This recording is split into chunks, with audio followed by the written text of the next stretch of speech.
with interests ranging from biology to communication to psychology. They came because of Jane and the unique opportunities of the living laboratory she created here.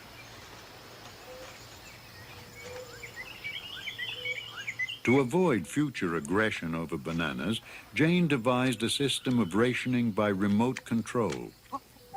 Now the chimps were fed only if they arrived alone or in small groups, and then just once in 10 days. Apparently not happy with this new state of affairs, the ever-creative chimps made their wishes known.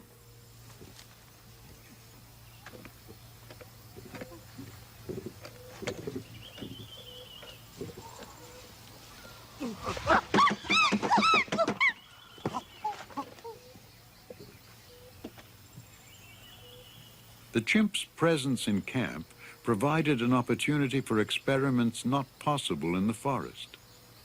How would they react to something new? All chimpanzees are intensely curious, but often afraid of the unfamiliar. For the first time, Flint attempts the typical male intimidation display, pulling vegetation and stamping.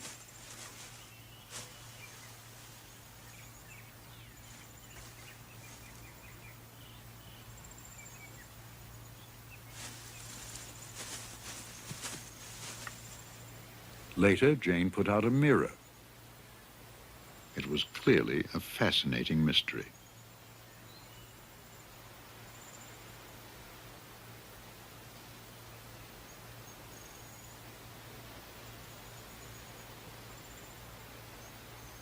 In retrospect, Jane will say that had she known her study would continue indefinitely, she would not have encouraged contact between herself and the chimps. For one thing, they are stronger than humans, and if they lose their fear, dangerous. Indeed, in the future, Jane would minimize all interaction with the chimps. But for the moment, after the long struggle for acceptance, David's silent consent to be groomed was a prize beyond measure.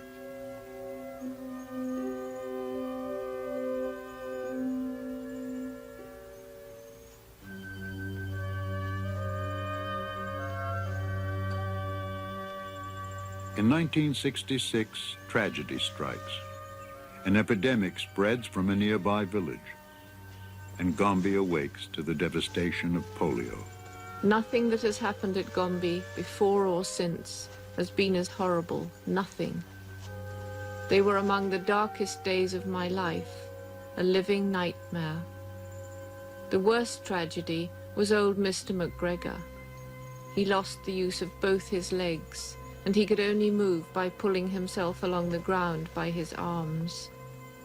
The other chimps were frightened by this strangeness and shunned old Gregor. Only his close relative Humphrey stayed nearby.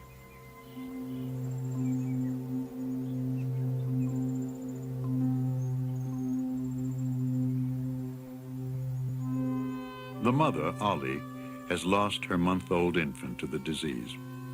Though she knows he is not alive, she carries his dead body for 3 days.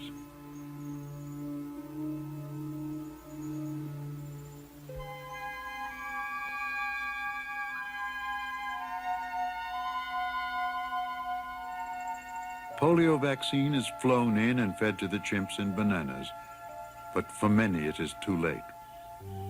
Flo's son, Fabian, paralyzed in one arm, protects it by walking long distances upright.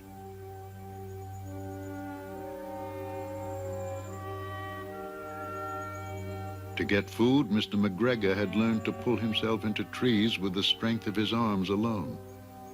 But he dislocates a shoulder while trying to climb and now can no longer move at all.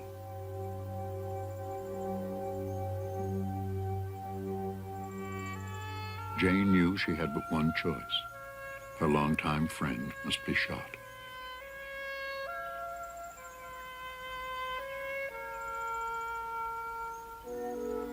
But 1967 would bring joy.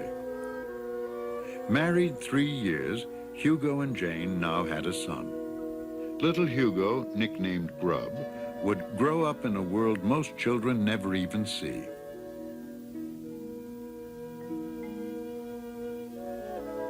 Spending less time at work to be with Grub, Jane modeled her behavior after the patient, affectionate chimp mother she had long observed. Gombe was the ideal place to raise a child, she said. You could focus on the important things in life: family, unity with all living creatures, being part of the natural world.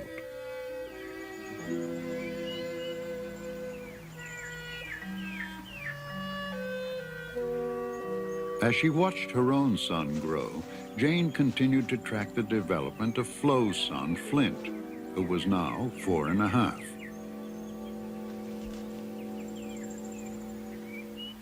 Pregnant with her 5th child, Flo was increasing her attempts to wean Flint. Typical of youngsters his age, he resisted, still trying to suckle and demanding to ride on Flo despite his large size.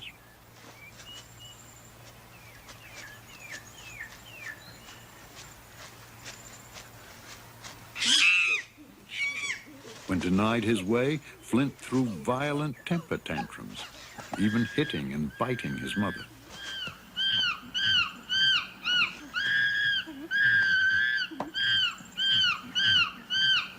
Perhaps because she was too old to cope, Flo often gave in and let Flint have his way. Later, this would have grave consequences.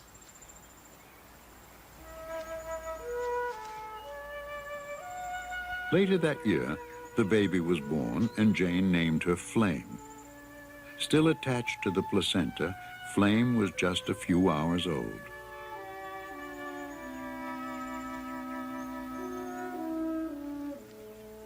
Because females give birth only every 5 to 6 years, a newborn always stirs much curiosity among the youngsters.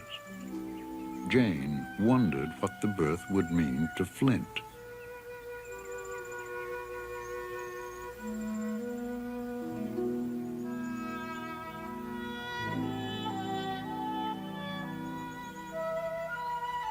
Flint's behavior would be expected to change with the new arrival, but instead he was getting worse. Even after the birth of his sibling, when most youngsters become more independent, Flint continued to pester his mother for attention. And more often than not, Flo gave in to his demands.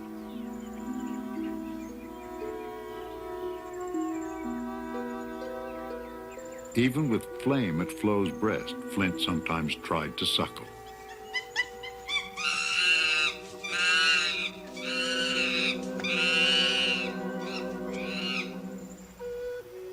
Six months later, while Flo was ill, Flame disappeared, never to be seen again. With no baby to care for now, Flo stopped even trying to encourage Flint's independence.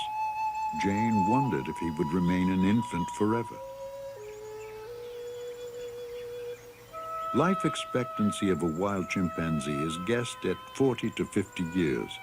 Flo, now well past 40, was feeble and worn, spending most of her time resting quietly near Flint. Although I knew that Flo had become very old indeed, it was still a sad day when I found her dead body lying in the stream. For me, it was like losing an old friend. For Flint, it was like losing his whole world.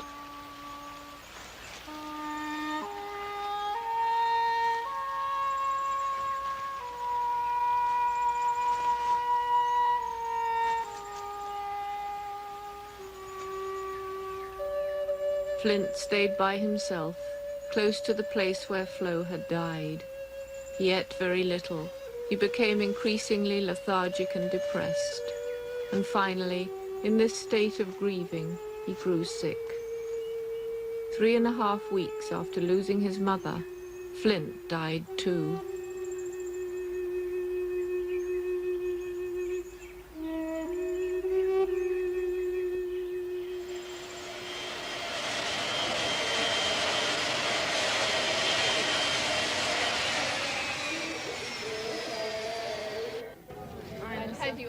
Today, the name Jane Goodall is almost synonymous with animal research. Accomplished author, speaker, and now a PhD, she is sought all over the world.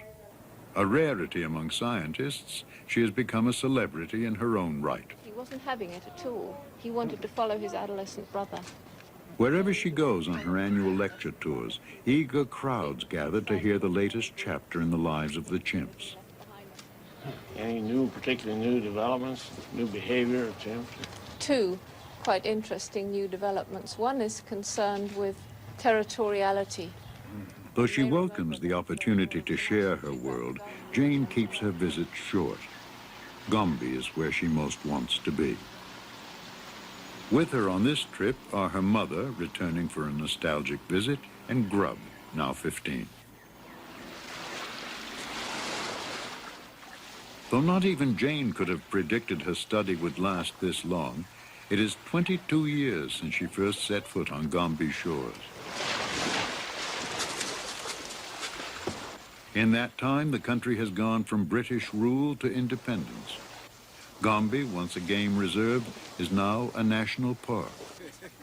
But friendships that span more than 2 decades remain unchanged.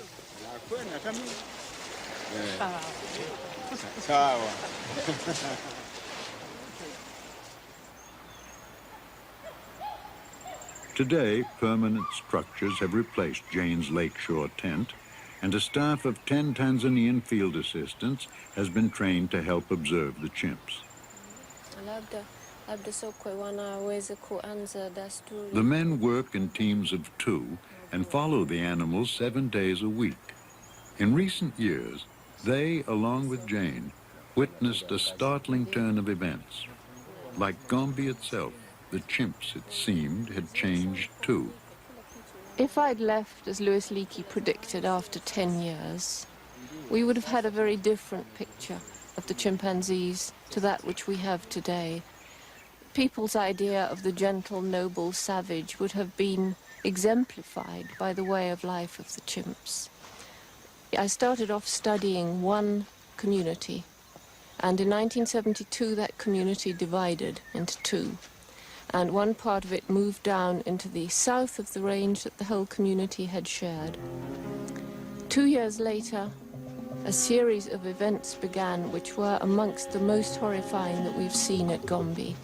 The males of the larger Kasakela community, the ones that we're studying today, systematically began to hunt down individuals of the smaller southern community, to attack them when they found them on their own or in small groups.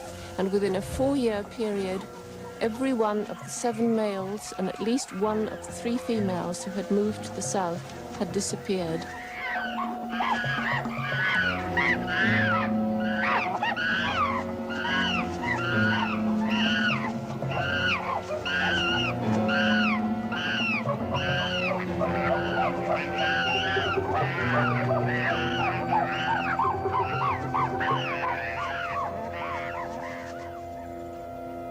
The sequence of events that occurred during this warfare were really shocking, because these attacks were not over in 1 minute. They lasted 20 minutes. They were gang attacks where between 3 and 6 adult males together attacked one victim.